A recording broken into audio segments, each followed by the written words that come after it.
Boetie, sê hallo vir die kinders. Doe my lang bana. Vandag leer ons hoe om te sê, wat is hierdie? En hoeveel kos dit? Is julle reg? Om te vra wat is hierdie in Setswana is ke ing se. En om te vra hoeveel kos dit in Setswana is ke bokai. Kom ons kyk nou hoe gebruik Abuti hierdie sinne. Dumela ke ingse. Ke maungo. Ke bokai. OK, stop vir 'n sekond. Laat ek vinnig verduidelik. Onthou jy dat in die sin ke atsamaya is die ke ek.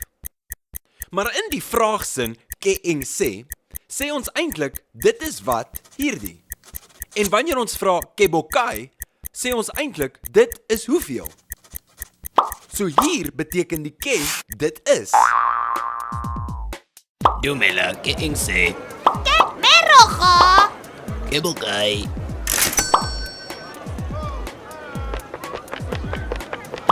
Dumela ke ingse. Ke maswi. Ke bokai.